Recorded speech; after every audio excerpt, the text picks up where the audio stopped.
Ganamai TV ahwefo nyina adwo ewo Kristo Yesu edinimu. Amen.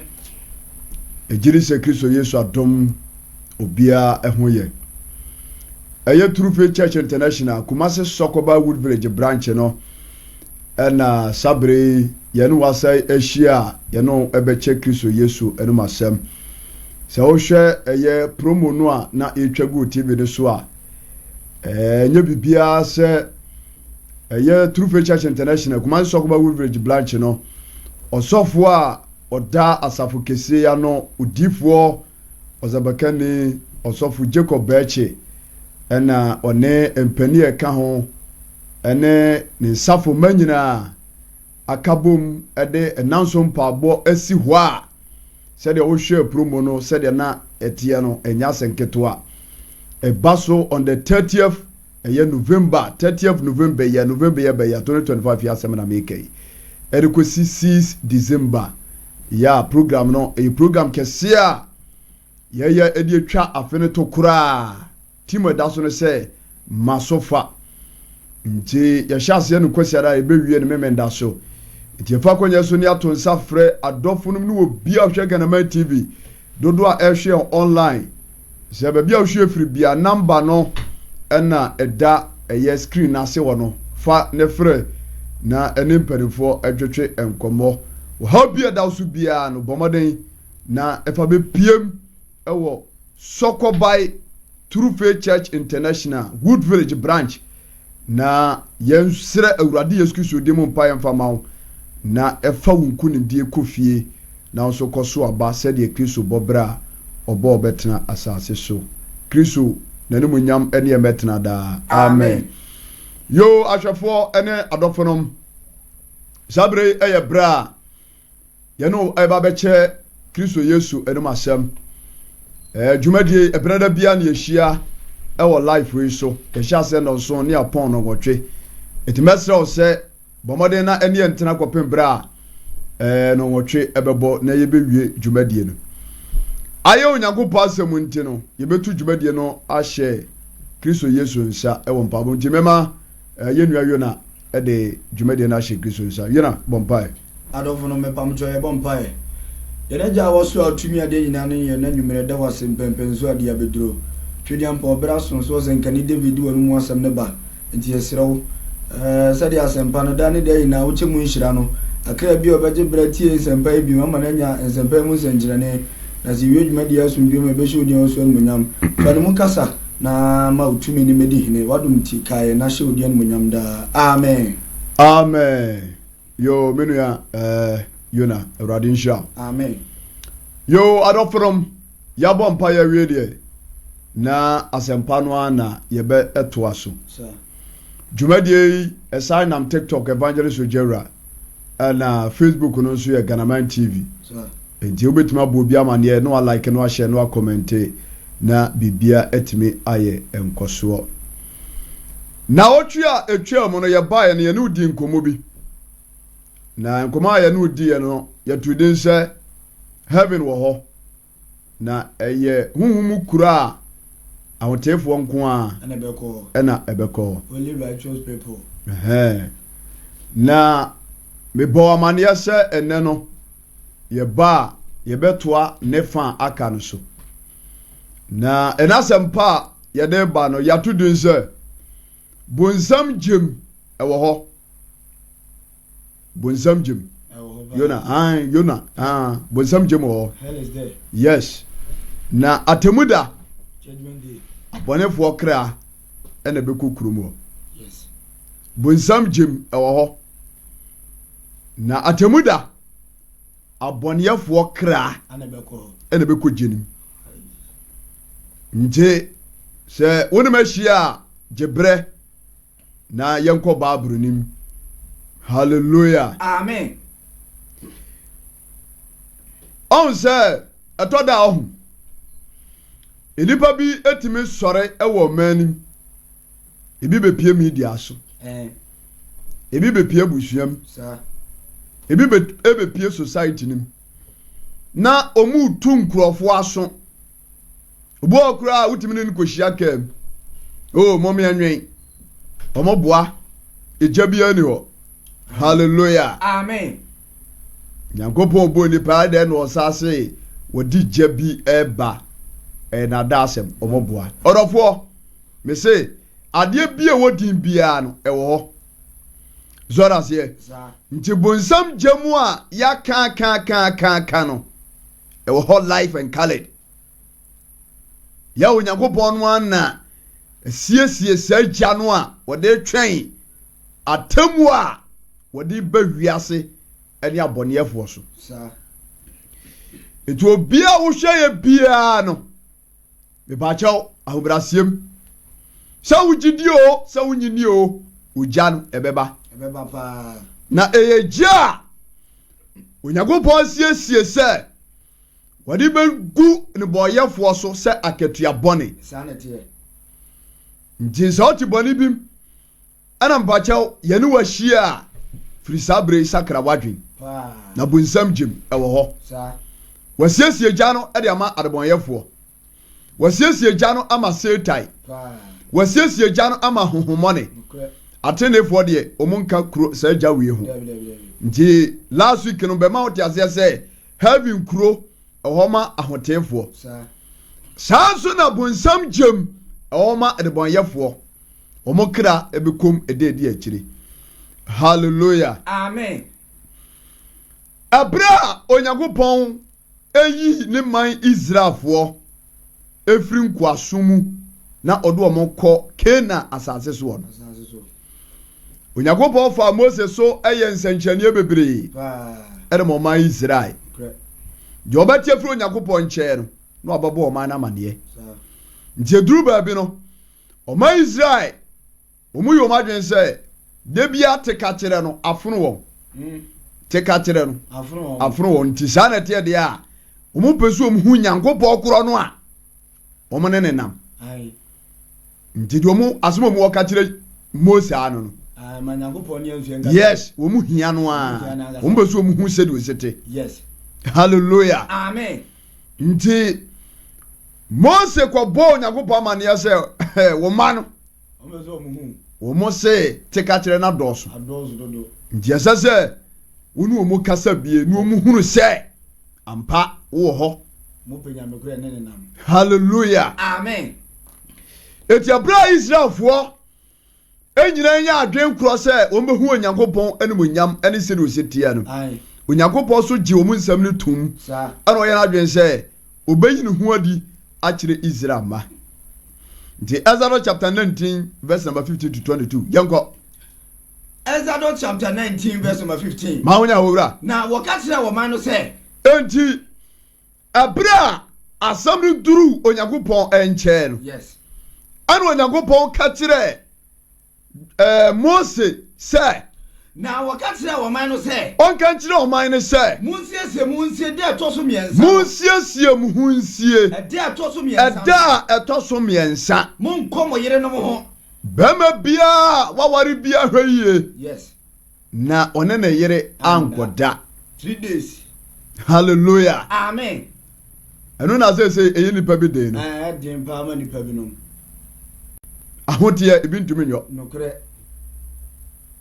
sɔfoɔ kwasi ara nɔpa a wɔkɔyɛ asɔre na ɔpɛ ne yere ne nakɔda ɔpɛ so ɔpɛ gyansa hallelujah amen adeɛ kyi a okɔ Kristo anim akɔ ɛne awurade akɔdi nkɔmmɔ ɔpɛ ne yere ne nada ɔpɛ ne kunu ne nakɔda ɔpɛ gya hallelujah amen wɔyɛ saa wonni ahoteɛ sum dabi nti abra onyankopɔn yɛ n'adwen sɛ wɔne Israelfoɔ ɛbɛkasa no wɔseka kyerɛ wɔ man no sɛ ka kyerɛ ɔman no sɛ munsiesie de ɛtɔ so miɛnsa munsiesie munsie da ɛtɔ so miɛnsa na monkɔ mo yere no mo ho obia hwɛ yie na ɔne ne yere nkɔhyiam yes kɔ verse number 16 ɔtwɔ sɛ na ɛde ɛtɔ so miɛnsa no anɔpa no enti ɛda ɛtɔ so miɛnsa no anɔpa no apra na ane anyinam apra na ane anyinam mununkum duroduro murunkum duroduro ɛne totorobɛnto ano yɛ din yie ba bepɔ no so ɛne totorobɛnto a ano yɛ din yie ɛba bepɔ no so wɔde yie atoa so yes mesɛ ɔdɔfo a wɔhwɛ me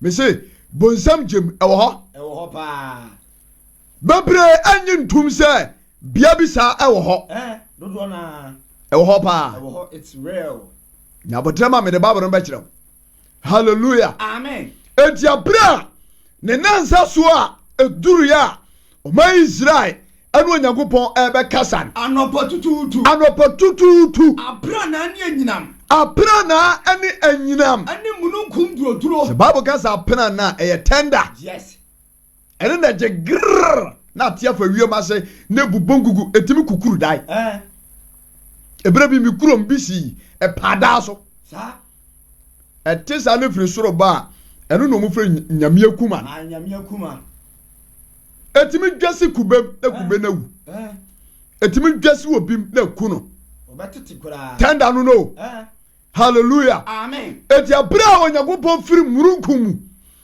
esani aba bepa wakaza Jesus for so omunko hia ho no was apra na ne anyinam ani mununkum duroduro ani totrobanti anu ya din ani totrobanto anu ya din ye aba bepo no so na o maya won saba no nyina popoi na Israel man nyina ho hyase so omo ho popo na Mose de o man free nsaba na Mose wo Israel man kanifo no wono wo hu Nyankopɔn anim nyam se de sete ntinu onsuro right adoforom nyama bi nam kwa mu ba o nyama bi nam kwa mu ba ansa na tamu obeba no enima besisi wiase no ano ode enhyanka Kristo din amen it is all shame nasa Yesu Kristo ni wa brabo mu a orofo ena mi preach kire we sakrawa de wate repent jai boni biadi na fa homa Kristo yes na woja wasiesia bon something na that's one ewo ho pa dia che obache no boyefo de wo magum yes enhyanka oba de adi amen yankomi no Exodus chapter 19 verse 17 yes na Mose de o man free nsraba ni mu Mose de o man free a different nsraba ni mu akokohia Onyankopɔn na wokogyina bepo no ase ndi o man nyina akobo chenku awo bepa Onyankopɔn wo so na se na sina bepo no nyina buangusie dimati sina nyina bepo no so nyina eye wisie kumu every say na brade na mogyemu asane abaso otwadi abonamefa wona mogyemu asane abaso wona mogyemu anu abo mogyemu woni biyanta no Onyankopɔn namgyem wona wo ye jadada yes eti bra bi duru ya no na Mose peso hu se ne Onyankopɔn se wase me Mose obi humi nyankwa sa etu Onyankopɔn a adofonom me pamokyɛw ye boni dia ne dinti ye nyina tete nkwamu no no yo so ne asase wura no wo yoja we fire zoda say etu kan Psalm 104 verse 4 wase abofo a wo mo som no esanso no ye genti ode ogya ana ye wo wo yije frijam ana de ya abofo yes no dem framaye na somfo zoda say yes etu akatira ya nsa Satan a wo be ye soodemfo a wate atua ya wode Onyankopɔn atwe no wasiesie jabi a opeso wode sɛ saa bonsham sanete ani abofo e ka no zoda se anu wakato o sɛ onipa biada ukwakwodi bonsam agi anase obeye bonsam adwuma bia odo ba fra sanete eto orofo a wo hwame me pa chaw sɛ upasa ukwati saa ejawe ya jabane yo repent na ji Yesu Kristo di na nantena hyediem Jame so amen. Yankomina. Verse 18. Yes. Na sina bepo ni nyina bua ngusie. Mati sina bepo ni nyina bua wisie. Efrise na Awurade na mogyemu asane abaso. Efrise na Awurade na mogyemu asane abaso. Na ni ngusie no tukɔ so se fro no. Wisie no tukɔ so se fro no. Emu wisie. Na bepo ni nyina wo so bibibibibiri. Ja bra Onyankopɔn yi no ho adie no. Afei na bepo ntimi nkura Nyankopɔn bio. Yes. Wo so bibibibibiri. Wo so gidi. Hallelujah. Amen. Verse number 19. Yes. Na totroba tuno ne ko so aye den no. Enti abofo a omobo Nyankopɔn chidom a omo bae no. Wo mo hyase so omo hye totobento. Enti anu ye den ano. Enti bra no ye den no. Mose kasai. Mose kasa wom. Na Awurade ne kese agye no so. To Nyankopɔn de ne kese agye Mose so. Na Awurade baasi na bepɔ no so. To Nyankopɔn baasi na bepɔ so. Na obegyina bepɔ no ati. Na obegyina bepɔ no ati. Na Awurade frɛ Mose ko bepɔ no ati. To Nyankopɔn de tumi frɛ Mose ewura murunkum no mu akɔ bepɔ no so hɔ. Na Mose nso furu kɔe. Yes. Na Awurade ka kyerɛ Mose sɛ. Ano ka kyerɛ Mose sɛ. Saa kɔpɔ ɔman no kɔkɔ. Kɔpɔ ɔman no kɔkɔ. Wɔn hyerɛ mu ɔman mɛhwɛ Awurade. Sɛ mi Nyankopɔn mi yɔgya. Yes. Obi ma mi nyankwa. Dabi.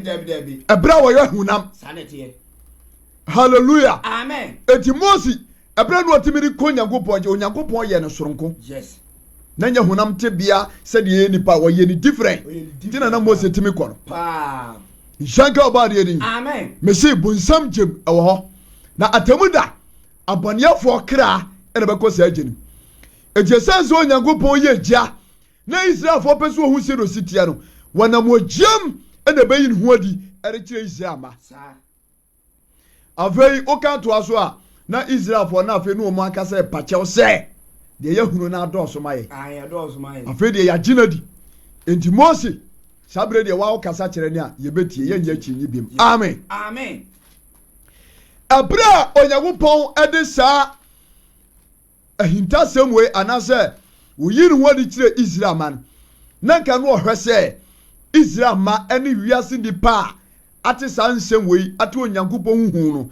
enka no nke be sakra yadwen nanso bebrenti so odoko bi kure nu abe hallelujah amen wo bi kure teme ka se bonsam jembe de pa o bonsam jem hwe Yona ho be boso bone because Michael Jackson wo jenum ho shatawale nso beba na ye kan se lumba so kura de wodi kai hallelujah amen egbofo so mo ka no bonsam jem ho yanyani shanka about the amen aya bia aya final judgment for sinners me say so hwam ya mo bia na da I can't just say bunsam jem no wo jabi ba hallelujah amen na Onyankopɔn na sese saja no say what about twin boy yefo aso enti abra wanam Isaiah so ayi ahintasam bi adi no Isaiah nkura sasem so what dan adi ma yehunu Isaiah 66 15-16 yango Isaiah chapter 56 verse number 15 yes na hwe Awurade di ojane ti ase na matise hu bepa so da say enti abra Onyankopɔn resa nke nipa yes I better as we so no ye ba hwe no ne nsa no adwuma ne ye di suro ne ahopopo asom no nukure mu no obi anam na kwa so ana wo yi sa hinta sebe ne kire Isaiah say Isaiah me mo hunu de daache me beyo yes Enshanka oba de ni amen jaza say was na hwe Awurade di ojane ti ase na matise hu bepa Awurade di ojia ane ti ase na matise hu bepa ane ti ase na mo a etise ehum ebeba hallelujah amen enti chariot no a Awurade te no so sese ponko no eyeja yes uja ponko no wote so ana no ho so ye hare abofo nyina so titibi so Enshanka oba de ni amen yanko na wodi abufuhia betue na bufuo so ka waso Onyankopɔn de dia bai abufuhia betue na bufuo so wo ya ana ba asase so se odi bebu atai sanete wo se atemoni o na woni bada se ne wona bo wiase no aka se atemoni o atemu o ba hallelujah amen Lord is oh mommy anwa atemu bia no mo boa mu frika wo de tenase na rema so that say bakohwibra papa ntoa so that say yes ene nkrofo yere ne da akunafuo sikedi so that say twitwa nkontopoto nkrofo so fa obi kwa grosu kokunu na japade enti Kristo se meka jo so odija eba yes na ejanu a ode ban wode betwe eneboyefo aso ede di akire pa bonefo ji obi a wo hwe me bia da me pa cha wo te bonimu bia no ene si jina pama okra enkwaje sa ujaba shene boyefo Kristo enumanyam kanidi amen yanko minua Awurade di ojane ti ase na matise hu beba waso di ojane ti ase na matise hu na beba wodi abufuo betue na bufuo so ka wodi abufuo area bai betue na bufuo so ka betue na bufuo so ka ade no Onyankopɔn bufuo nipa da sani abetena na asase so adi banche ne bode awi fufu aka ho so ni na hyade so woni Nyankopɔn ahyade so enam a wabagu nsuom so omunye ensuom manyamanya osore na de fuladan akogu ensuo ne waso na muo na wuwu na ton asa be mani pawe se be nipa benya yade hallelujah amen wasoma Yesu Kristo aba asase so edin moja abegu si yemfa munya nkwade wosi moja no emfaso ni so mawo ana abobra bi a wo pe Kristo baba ne nche amen etu wose sabra bowo ya Ekosuo nti o ade bai. Wadi abufuhie ba betwe na bufu. Wadi abufuhie betwe na bufu so ka. Ni wadi otiaframa na tia. Wadi otiaframa ba ade bai. Aye na tia. Wadi ja enumu da ebetie lipa. Asem ne hu. Maza, nyewa bi nam kwamu ba. Asem ne hu ba. Obi etimi enya mfinhia ebese bi abese aduasun mienu. He doesn't believe God. Because of school awakondi. Yes. Obo degree. What is degree? Ade awuwu a emfaso ni so. Obi wa fu pray ni wasi nya Yesu. So that say ade awuwu a emfaso ni so. Eye krata ebetete. We ya de hoto so. Mfa hoto so. Kristo baba ne nche. Amen. Se masa baturi se bunsam jem ewo ho. Na atamuda Onyankopon de abonyefo kra ebeko jem. Yanko Isaiah chapter 66 verse 16. Yes. Na wo January de bebu aten. Wo January de bebu aten. No de afuna ne honam nyina di. Na wo de afuna ne honam nyina area bai.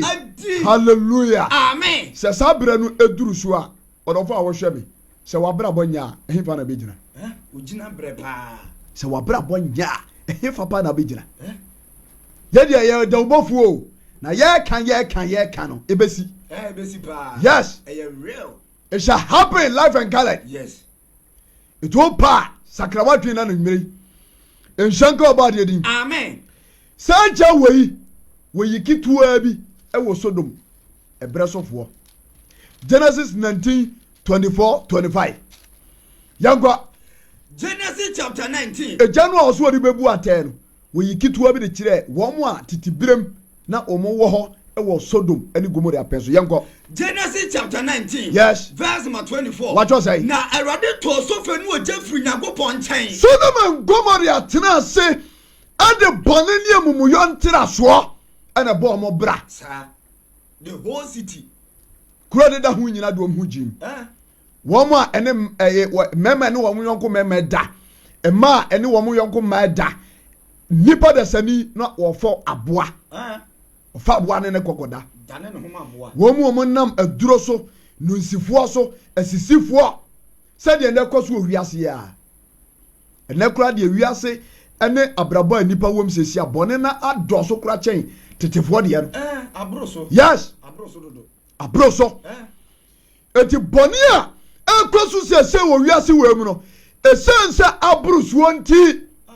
Onyankopon kana bu fo mo ntam. So do oja ebe se hunam nyina. Wakira bi otena boni mu no, wo behye no.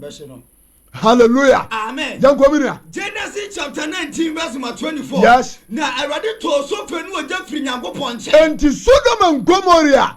Omo boni omo di ya no Bible say wo kai na hyase no 19 wo ba no a. Omo boni ni fruit Onyankopon ni. Ano osum abofo so behwe se boni omo di na no kora mpa mba ya na che se eye no kore.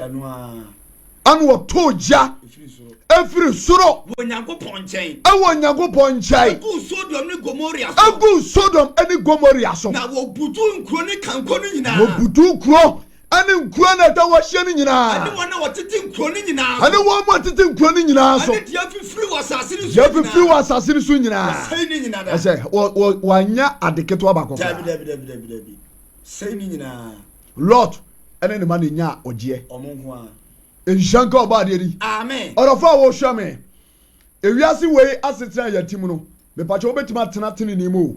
Obetima ya de papa mere yi. So that say meni ni padudu achi nkwaye bone. Dabi enye sa. Wan kasa priwuti prewukwaje. E va tutu obi.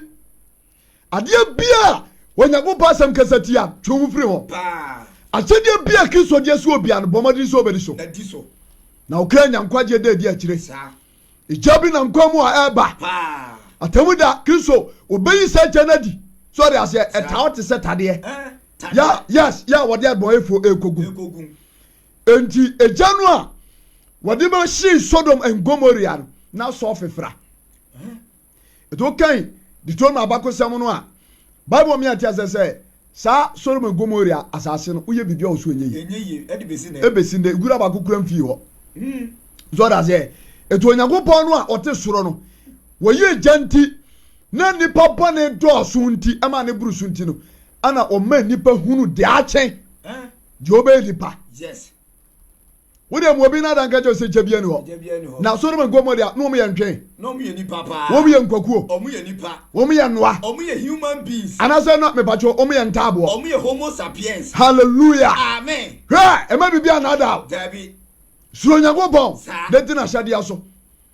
Nshanka oba de ni. Amen. Abra Yesu Kristo so bae nia esi ye ma ye hunu se Onyankopon a wo ye ewiase nyina Nyankopon Ai.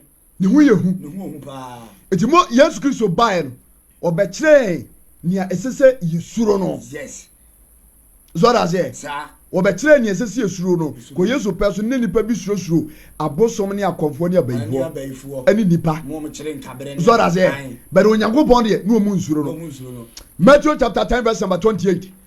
Mesorofo True Faith Church International Kumasi Sokoba Wood Village branch ana yeni wahia sa ukuyada we ni ukuyada bi yehia bom pae number na da screen aso no betima frɛ ne asofo mperifo twetwe nkomo sesia yano kasa fa bunsam gyem ho siesie ho sɛ wobakwati saa amanhunu kuro wem sa wode no kura brabo wode Nyankopɔn hu suro anante na ejane de ye de ya ebeba.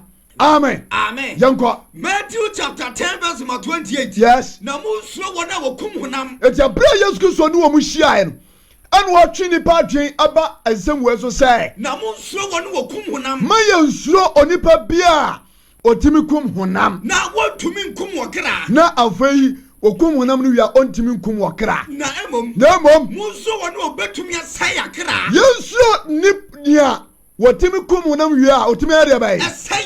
Asai wokra no a etumu. Ane honam wo jama ni hunu kurom. Ane honam wo de bem. Wo jama ni hunu kurom. Hallelujah. Amen. Na che say Yesu Kristo kura be confirm. Yes. Say jabu ho. Yes, confirmation. Yes. You understand what team so? Ye den beba. Me say bunsam jamu ho. E wo pa. Jesus. So sham na pankwa. Atwamamono adoso jabo. Wo botoma fi January. Ebe pe mantie wo mu oda so bo. Oda so bo. Jana banya frim. Nyare. Branche o shame. Shakuro no de siwali so a. Wa wi da ba na ba sesa. So wo bani mu a eja we ebe hyew. Ebe hyew pa.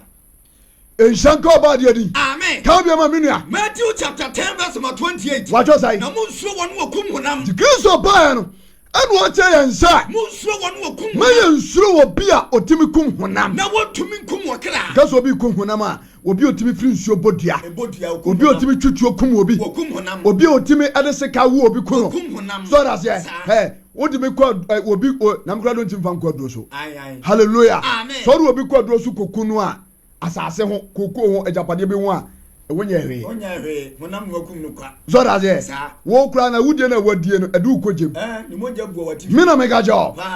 Enti nyawa dwense ubekum obi wo hunam afa ho adi. Mfa ho ni da. Nto ya bafu a sakrawatwe na natwi.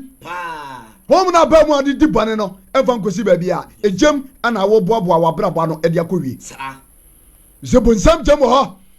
Do Kristo ni me mo hunu daachi de besie. Obi anko sore me mo hunu daachi de beba. Hallelujah. Amen. Verse 28. Yes. Na mo nsuo wonu okum honam. The Kristo kasa no se ma ye nsuo wonu okum honam. Na wontumi nkum wokra. Na wontumi nkum wokra. Na emmom. Na emmom. Mo nsuo de obetumi asai wokra. Yensuro nia otimi sai wokra. Ane honam wo jama ni. Ane honam awo heva. Wo jama ni hunu kuro. Ojia ama ni hunu kuro. Yes. Ojia ama ni hunu kuro. Fire. Ho yensere. Yensere o. A tormented area. Zora say. Yes. Huh? Etoda ho. Ya na ebirum say na ne agya no kura sen na ne yobie site. Na ebede ne yahye. Bede ne yahye. Zora say ebede ne yahye. Mame ko hita se bi. Onipa bia on say ade atwa wa. Anase bia eja bi hye wa utipens. Na ye wo ya meboa. Enye nipa bia we na etipens no. Debere bi eye wo kra na atu mu no. Kra no. Yes. Kwasi bro mbeka say wuso. Yes, your soul. So that's it. Sa wonti ase am ma reference bi kitwa bi. On say onipa wu a. Yakọ mo kire. Ye fra bibi ba me. Yes. Yakọ papa. Ana prosmote. Yes. Ye say ko hwedi eku. Pande kakraka bi ekoko boto. Koko pande omo de pempam koko. Ye de besunasuna nipa no esa onte. Hallelujah. Amen. Ye yifu no beto a ye de nsuohie egu no nane block onte yɛde no kɔhyɛ fridge ma onte hallelujah amen hey sɛ abusuafoɔ yɛde da no kora ne sɛ omu usu no ɔnya deɛ bɛyɛ ne kra no ɛkɔ dibusawo sɛ adantina obi a wada hɔ so da sɛ na yɛde paneɛ wɔ no yɛde ne to adaka m yɛfrɛ no na wɔnteɛ ɔkra na ti pains ɛnyɛ nipadua wei eti saa ɔkra wei ɛna onyankopɔn asɛm no wɔse sɛ woyɛ bɔne na wo bɔne mu a ɔde ɔkra ho ɛkɔ gyam nti ha koraa no sɛ ɔyɛ ɔbaa ɛsogya no sɛ bidie gya koraa bi hyɛ ne na ho a hwɛ sɛdeɛ pɛnsini hyete sɛ wonam na wo poli a hwɛ sɛdeɛ pɛnsini hyete so ɔde aseɛ sɛ woti koraa yɛ ɔyɛ a hwɛ sɛdeɛ pɛnsini hyeteɛ eti saa na ɔkra nipadua no so onya kɔda gya no mu pɛ wankasa mu sɛ yes waba wiase gyeme so amen yɛnkɔmi nua Matthew chapter 10 verse 28. Yes. Enti monsuo won wokum honam. Eti Kristo sɛ ma yɛnsuo obi okum honam. Na wotumi nkum wakra. Na owia ɔntumi nkum wakra. Na emom. Monsuo de obetumi asai wakra. Yɛnsuo de obetumi asai wakra. Ane honam wo gyama ne hunu kurom. Ane honam wo hwan. Wo gyama ne hunu kurom. Eti de otumi sai wakra ene Onyankopɔn. Sanete. Wusuro no. God himself. So for me bisaw, pa che wusuro no. Onsuo no kra. Wusuro Onyankopɔn ti ena otumi fa nkrofo bi aka ho a asɔre a moyɛ mɔkɔgye aduro ana mede ate asɔre na mu bu nkrɔfoɔ fa so ɔzonso Nyankopɔn wode Nyankopɔn di bu nkrɔfoɔ na agye ɔmu sika di wonsuro Nyankopɔn koraa hallelujah amen wonsuro Nyankopɔn ti na ɔno nso wagye sika bi wɔ bi hɔ na wɔtumi akotwa nkontompo ato obi so wonsuro Nyame zɔda sɛ na saa brabɔ no nyinaa no Onyankopɔn de bɛba atemmu na wodi fɔ pɛ ogya wei ubekom hallelujah amen ɛwɔ si ana sɛ atamu da ni dura ɔnsa na wɔsi yɛ nsuro deɛ obetumi asɛ wɔ kra no atamu da dura Onyankopɔn ɔbɛyɛ salahye ɔbɛfa Kristo so ayɛ salahye hwɛ na aga se nyina na ɛkɔ kuro nim heavy kuro nyo bia no bɛkom o dara bi obi kwalahye bɛyɛ kwa obi kwalahye awatoɔ me na meka kyɛw because abrabɔ no nyɛ correct zɔra sɛ ɔto correction wie wobi kɔboa wobi na nipa no bɛsi no sɛ mepɛ sɛ mebu asɛm asi a na wakɔ sie nipa korɔ wei na ade wo sika kɔboa no wei na akɔboa no wei a na so kora w'ani awu saa na wasɛ no pɔtɔ na nipa no de ne mu anasa wobɛkɔ gyam zɔra sɛ wobɛkɔ gyam hallelujah enti sɛ Kristo atamu da no duru sɛ kinkirai na obebu atasifo ne ofu atan a obeye selection Matthew chapter 13 40 to 42 ma onya Matthew chapter 13 verse 40 yes enti said your popo nwura no enti abra Kristo ni wo mu hia no wodi ka me ate ase se eja bi wo ho nti wo se ewiase awie ya no said okuyani bi abuobuo nwura no abuobuo ewira no na wodi wo ja hye no na wodi wo ja atumu hye no sana peye wiase awie ye onse wa utimi kodwom no akodi dwaba woton de ma mbako ni nyado ane ade ade ye bokso ma wa wo ba no wa yi de opemboa ewira no aboa no wo okios na chi wo na di jatum ana meboa mo okuyani akwafuom na okodo na obedua no baya ontwaja nto ewira ni obetwa jatum enti Kristo asam se de ye nipa ye boaboa ewira bone ano na wati woja hye na ye du oja tom hye no no sa na peye wiase awie ye sa na peye wiase awie ya enti oni papa no baso na bofuo so da se enti wiase awie ya ebaba wiase awie ya ebaba this word will come to an me na make a chow yes so shamo kintom tv ai Ganama TV so a me na Kristo asam so ka kira wo se abrabo bia uwo mu bia enya bia no for Kristo asma ye kan so sakra wadwen pa na ho jema okra wiase ba kwa wiye ekwa wiye a Yesu Kristo oni eje Nyankopɔn be ka bom na omba sone nipa so bi betra bench zora se said ye bata bi koyam aburo ewo nikarika ye de gunsuo ma ne don entete no anya na be gunsuo nani ni yi ato aguo no sana temu da beye so that's it you tell us community Matthew chapter 13 yes verse 14 what say and said your popo nwura no and said your bobo wira bone ano na wodi woja hye no na wodi woja ahye no no sana peye wiase awie ye sana be de be peye wiase awie ebeye wiase awie ye enti atemu da no duru se pa selection be koso yenko verse 41 yes woni papa no be soma na bofo oni papa no woni Christ yes abofo e kan no ne abofo ahodenfo no mbo ni chidom abofo kan no yenko was oni papa no be soma na bofo etonya oni papa no e Kristo be soma abofo e kan no na obabobo suntudua na obabobo sintidua tofo wona wodi nsemone nyina no ane wo mom ye ade bai wo mudi nsemone hallelujah amen oso obabobo sintidua tofo yes suntudua oba wo share andani kankoa de bia bonten now the top white kitwa bi si so no sa board po wo nchemu open your stomach so that's here yes na ode fro tro eko kurom tutu nkrofo sintidua atemuda ukojim ko tra do aba ne nchen just go confuse do aba hallelujah amen uko heva ukojim straight sharp wusidu o ya kan sidashin o se wan mebo ai sidashin yes o kan se men kan se behwe ubekojim wose sintidua tofo abrante a wono so nim se mami ni kunu tukwai otiawom ai ifie be de oho oni ni kunu nhia ai na oboa pa etwi be no obe ne bia nso a pono no one ne hwe e wona fon so one ne te wono me na me ga jo obo nso a no oboa pa sa dwen kese enkomo ono oba di nyina ye adwaman komo se de be ya e betwe oba na dwena ba bibe so atemuda wansakra ukojim wo pe ko ya pem mame no so that's it Kristo something say verse 41 yes woni papa no basoma na oni papa no basoma na bofo wo be bobo suntudua no wo bia wotimi sheda de bone tata wo bie ani wona wodi nsamone so that's it yes ye ka suntudua to a e fa so am obi enkwaje abon wo Kristom ani e fa ni suntudua no yes nipa yi wonim sika so hwe o si jiska no to wo mame na krawan ya wahunu dompe e de no bezi asembeba hallelujah amen na wamani pana akwakofom wasi suntudua tofo yes kwa ani wona wodi nsamone nyina no ani wo mu a o metena sase wesu ya rebe edi nsamone papa panmu no ane ne wo faase enseso etwempena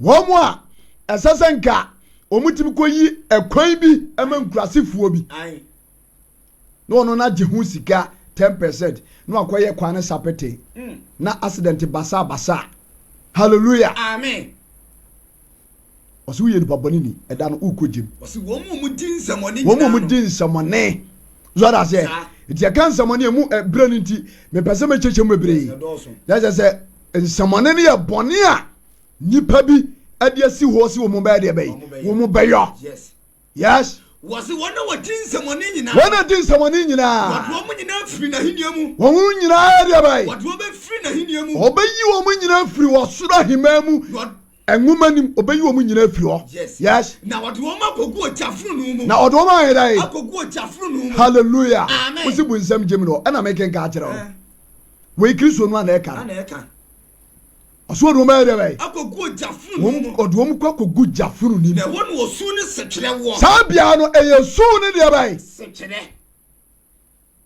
odene da ma emrantie bi ho no mu hyiwi ubeko jem so wa sesan wa dwea brother bisu ubeko jem jan ba hyew zo da se eti abrabo bia anya onipa da sani udi besi wani su bia no na wan sakra no uwu pa ejawei wasiesie de ama yes papa panu wa heba wa wo ba so se me hwe no wonya sika wone mo yanketo ano ene na fofo na tibia ba ene mo sima ni sika ni basku fees kro beso obetua 1 Timothy chapter 5 verse 8 what's that na so obietimi anhwe ono ne nipa obietimi anhwe ni fie su nipa edi titire ni fiefo a ni titire ni fiefo a wapagidie wapagidie ese Kristo ni unjai no nipa boni si de wanyi nie hallelujah amen omu nyina so tete nso de mo buttons nso wane ba wan sakra pe onyankopɔ agya bade ye ma so that say wo want to anya hwe no a wei eja wei ubetimi akom oga se nwa mofo nkwa na ekom obi a woton petashi wan sakra ubeko jem kwaso wo se nyanko pa bode yes hallelujah amen jeto do atokwa verse 43 yes ana tinefo ne be sirense wia ya tinefo a last week me ba kan ho asam kira no waso won ba area bai won ba shrenti se wia awo wona jahiniam awo won ma jahide bai edisia pesa ya kwati bonsam jam de a adofonom momia hwehwe papa kira kwa ne ni so yes was it dia waso no manintie hallelujah amen waso obeyim yes obeyim hallelujah amen eti woyiyi mu wia aboniafo no yes wodom be ko jem eti yanhwe abrabon kitinkiti bi kura sakeka ho wobo no a otikristo nase ni search den ayemu onwino no me na mega cho woni sa abrabon no tenase na man search ye den a eja wei ubetimi akom Matthew chapter 25:41 yango Matthew chapter 25 verse 41 was I and obeka se wono woni benkum ne nso se enti kwan ofaso a oyiyi mu no oyimu wi a wodi be gina benkum no de bia gina nifa nti benkumfo no obeka kire wo mo se obeka kire mo se mu a wadome mo mu firi me sunko ja wo siesia mu firi me sunko eva da wo ja wo siesia mo ponsam da wo ja wo siesia ma hwan wo ponsam na se we eja we no wan siesia ma nipa yes enye dia da bi enye dia enso se no ade enye dia nipa da se nipa so ofo so akogure bra enye odia bra eja we onka hu mame bacho eja we wonka waja ambacho ohweme me papa nseso me wofa nseso me tipan eja we onka hu but on wabra bobi a wo bom kontompo nketenkete e de adwuma ma wontimu nim no kre asore so awu nkobi correction asore sika na wudie hallelujah amen wo ya medical doctor te office ana utunyi se tugu meboa eja we nka onka ho but abrabo a wudie si woni so ni sika ni bre ane ahoye ane hohoma ewo mu a ma wo ye ne ma entini nti eja no wankasa wo pressure wo kra enkotom but me tu for na twi betumi a sesa wadwe hallelujah amen den kominu anu no beka se wono woni benkum ne nso se so beka che wono wo benkum ne se mu a wadome mo mu a meja atome mo mu firi me sunko da wo ja wo siesia ma ponsam mu firi me sonko da wo ja wo siesia ma ponsam wo siesia ma bonsam ani na bofuo ni mu ani abofuo ni mu ko ne komo teme efise komo deme mama me bibia ni mama me aduane ani su komo teme mama me nsu anom me ye hoho man fami an kofie me dadeja ebre me dadeja me nya tade mponsha no man frame me yare na me dafiase nso mama heme an wo bebuase no se nto ka che won se awurade dabe ne hunu se komte wo na dabe na ba sase so ye hunu se komde wo anase su komte wo anase ye hia wo bantima dwomu a ye hunu se komde wo anase wo ye hoho anase wo ye hoho e no hia wo ngran anase wo dadeja wo dadeja wo abrochimam anase wo yare ye e wo hospital ana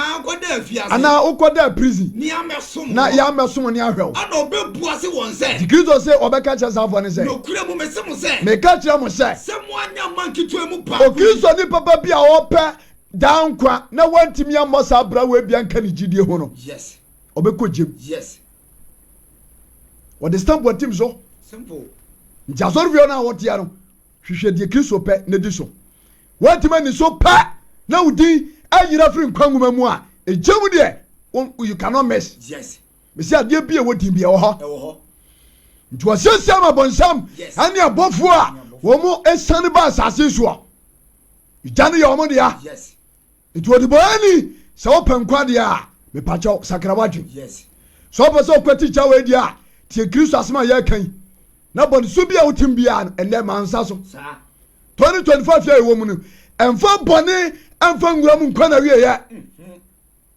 mansa so ma kristo nya ba bia so na benyu oje Kumasi Sokoba Woodville True Faith Church International enshanka kristo den da amen afei wo bia wo ye hufuo bia nso obi a wo ye hu ye ka so obi ye hu wo bia wonim no kore na wanka ejem obekọ Revelation chapter 21 verse number 8 ma onya ha kristo ya domo a okina ewukuada empabo baso ifiara bia so ya watchina memenda na ya sore ntibra enu guso a yetu ye ho fui number no ene da screen ne so no bomade na fa na ba na ukua da bai ochina ani emehia na yemo Kristo din amen amen yen kominua Revelation chapter 21 verse 8 yes na ahunfuo ne wona wonyi nie wose atemuda se ogya no be hye adeboyefo a wo bia oye hufuo wo bia oye hufuo asabakafo bi ye hufuo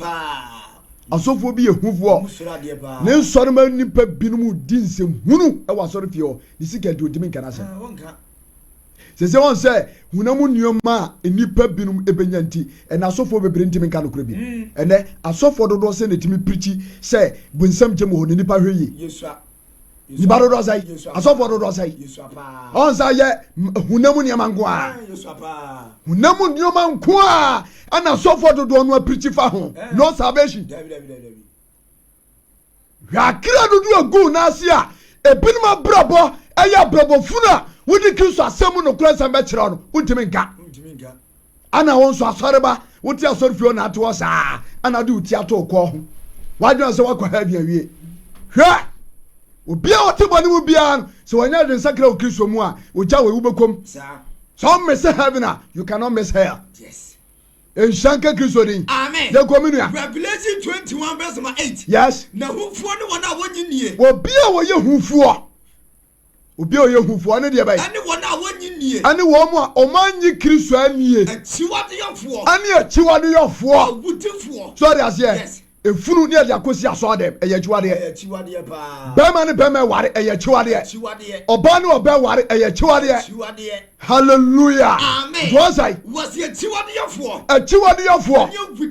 ane awudifoɔ nyamamofoɔ obi a wɔto nyinsɛ tugu ane adutufoɔ obi a wɔtumi bɔ obi dua ku no abosonsomfoɔ obi a wɔtwetwe bɔ obi ku no atorofoɔ so de aseɛ wɔsi awudifoɔ na deɛ bɛyɛ awudifoɔ nyamamofoɔ adutufoɔ wɔn mu tu nkurɔfoɔ du abosonsomfoɔ ane abosonsomfoɔ ane atorofoɔ nyinaa ane wɔn mu a wɔn di atorɔ wɔn nyinaa bɛyɛ deɛ bɛyɛ wɔn bɛnya wɔn kyɛfa wɔsi saafoɔ n'aba so bɔdeɛ nyinaa hefa ɔtadeɛ ɛyɛ ogya ɔtadeɛ deɛ bɛyɛ the lake of fire masa ɛnɛ ma ho mpopo wate you better run for your life before it is too late onyankopɔn siesie gya bi a ɛyɛ gya ano ate a wɔde bɛsɛre bɔyɛfoɔ are you ready to quit or anasa wobɛnta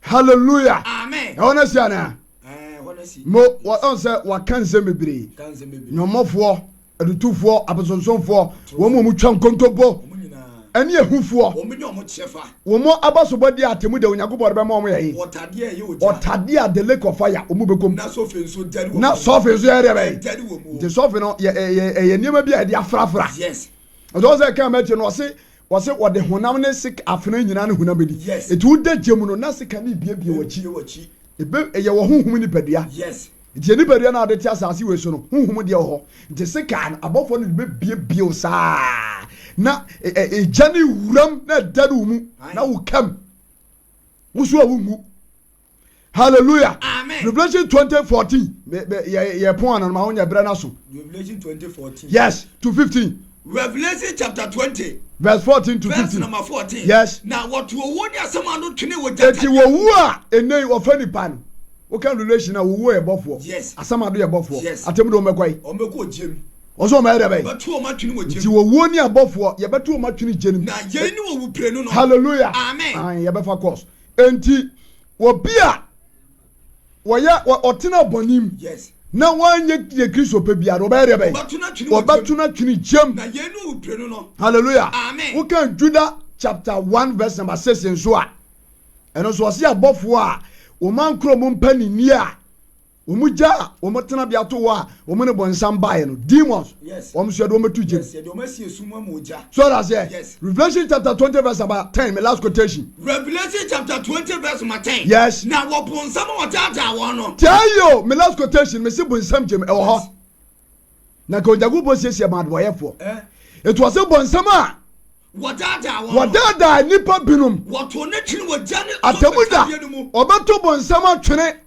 wogya ane sofi tadiem de abone ne atifo atrofo no de abone ne de bai atifo de bai hallelujah amen so ne difo atrofo bi na ma me kire wo wiye so hwe me so ne wakotu odo na ade ate asore a hwe wo wiye bonsam na wo ye na dwuma no atemuda okojem jemu amu yusu alcohol luminati eni mu frefre senti ni nyina no demons amu de wo ye adwuma no mamu wanta spirit akonfo de ani adisufo ni nsuo de no atemuda omu nyine kojem we faso be na wo so asase odi busumachi hallelujah amen enti ebre ni nti mentu amasem so biem enti orofo a wo hwe me na oni ehia wo ganama TV so dem beza me katira atiefo ne ahwefo nyina ne se bonsam jam awo ho sa quotation sinu na mayi na di ade akira ro de boyefo ekra na ekọ ho eti bomaden na kwati jan sa na eprese udi be kwa nkwanmam na heaven krono a last week ye be kan wasem no what ma kwaje wa home awurade hu yemobọ na ofa bọ na eche no ntie da amen amen bompae yenaja woso atumi ade nane ne ye ena anwumre da wase wono wako aso de nsempa no aba ona no so akire nsese abu nsem je mbu ho nje wose da ne de na ya de etene tie sro kan entumi ya de etene na da cha komo apia enemu enyankwa utumi nti bedi hwe obra bom da amen amen amen amen yada se sabre ubetime afre ede aba jumedie no so True Faith Church International Kumase Sokoba Wood Village branch no ena wote yenkan phone lines no studio line ena eda TV screen no ase ho no obetime afre hyehyia na wabadwumade no so no obaso ana wama wonsem na yentientia afei na walowa wo TV set no na volume no akofom na yakasa ede afafo no so na bibia etime aye enkoso obetime afre aba na yane wakasa hello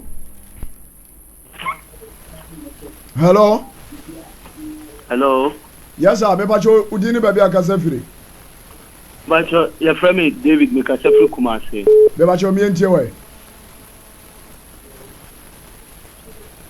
hello me bacho ate wonka me yentie o bacho the chairman said and I'm not casting the asema na Reverend Evangelist Tuchina and Radina Musoso na ekwan be na ebe fa so abotene ne abrabo ebi se etumo le bia be agidifo no mo bebelebe na eya na ha agidifo ite ne hwe agidifo mu a odo bia ni ho enioma bebelebe ye hwe atetifo na odo na ewo ho Paul se yen hwe ni si on se ne o hwe Kristo suan no na me hunu se Paul ehunu Kristo odo na di kire no enna emane ka sa ena ye hwe awadi mu a odo nim mas um maba no don de bikan enti esremu a monchire na Kristo for so enti na nte so amen amen ya da se bebre yo ebrepem no ya be treat that topic hello obofro good evening me ba chodi ni baby akaza free Isaac yo me ba chobi Isaac me enti wona nyumre me ja nana black is dam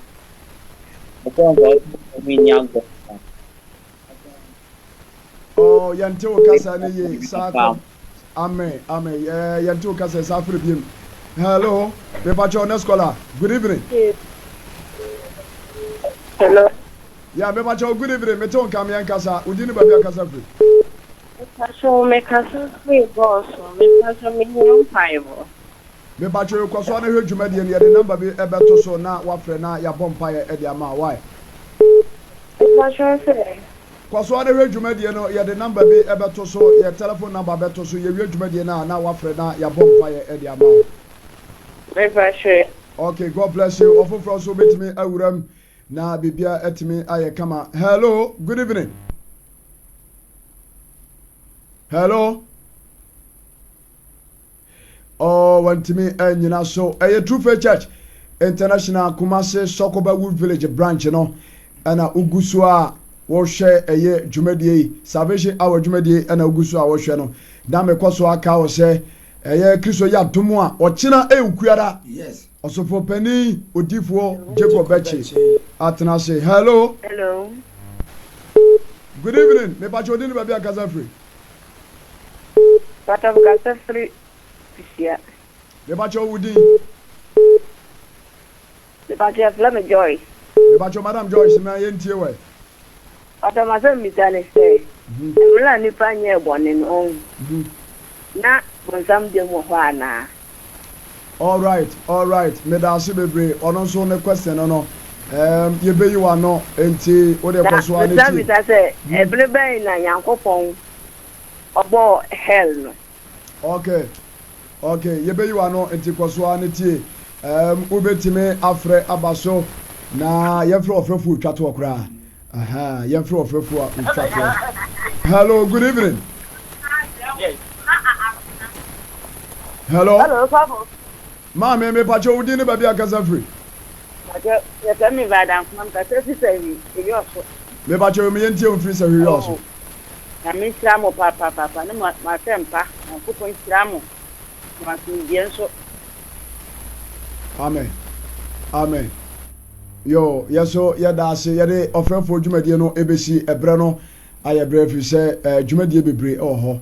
Se yedofo no bisa question se brebe na onyankopon siesie atemu kan se bunsam je no ebre di pa ba asase so anase sei ebra obono for so kan Revelation chapter 22:7 ho ba no a opamo bonsam pe tu ni free osoro ho no mo ba asase so na onyankopon hye asase se o prepare baby a odo be ma no daachi nti oya so ode a wo pam ni free wo pe na onyankopon hye asase se o siesie gya no nti John Revelator yes onyankopon nam so yi na didi kire no enna wo kan se de quotations na ekenka no a na kire se igya no abodi mfiti ase no na o start so o siesie okon no a esi wo Revelation 12:7 hono no ana 7:12 12:7 hono saa tam no kunu sie ne nya mo nipa o ne nya mo nipa nti hyane so saa dia de si onti bebi ase a number no ene da screen ase no na wafa na bibia etimi aye kamane akasa na bibia kama True Faith Church International Kumase Sokoba Wood Village branch no eye osopani a oda asafia no odifo asapaka ni Jacob Beche prophet sabre wo hweye wone empanifo ebo ni chidom yes ene nsafo manyina de nansom paibo yes asi ho a ye hyase 30th November yes busumi ekowura mu ya 30th November ana program no eba so tim eda so no se maso ye de be efa enti wo hawo ani amane bia eda wo so a etete wo no number na da screen so fa ne sesi a ofra benya so peni na kasa sesi a fa ne frɛ me yare me pesem tu kwai medjuma sem problem bia edani paso both spiritual and physical issues yes both yes enya zangetwa obi odini na besi bo sha sasus bia wonya dance enya ha ne ye beka no enti ofa number no a ubenya so peni na kasa na Kristo ya aduma 30th November eye nanso mpa abo siesie wo free sabre ebra no so a bra Sokoba Wood Village True Faith Church International Bola Junction me pacho na enemperifo emehye mompaye oba obenya ba bia da etu ukura betima sim memendan yes beda memendan na kwesiara no pa no 30th yenhye empabo na se ye bewie 6 December yes number ni hia sasa wo fa na ye de mu nkyire mu nyina de bayi ama na bibia eye kama ye da adofunu mu nyina ase yona awrade nhia MC ane mperifo kan awrade nhia mu nyina Kristo ya adoma wo kyena eye mpabo da na otwe sene ye besai aba na yaba betoa eye dwumadie ne so Kristo onhyira mu nyina amen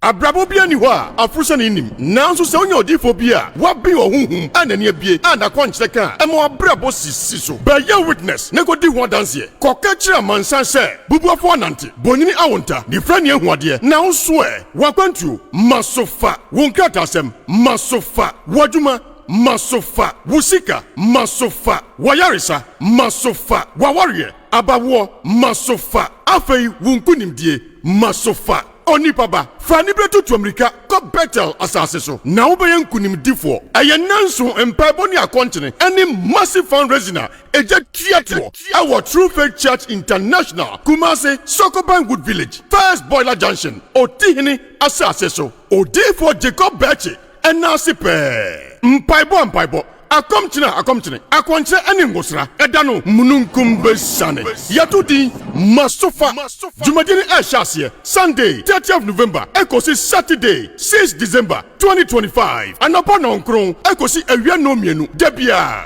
assemble daso yeyifri ohotini Job enguma etie aduanan baako ni yimu du baako eho ana watwere se hwan na wodi kan ama me bribi na manhye na namu de ewo osoro nyina ase mina ewo me jumade nyina mpompo so eye Wednesday 3 December 2025 eye massive fundraising our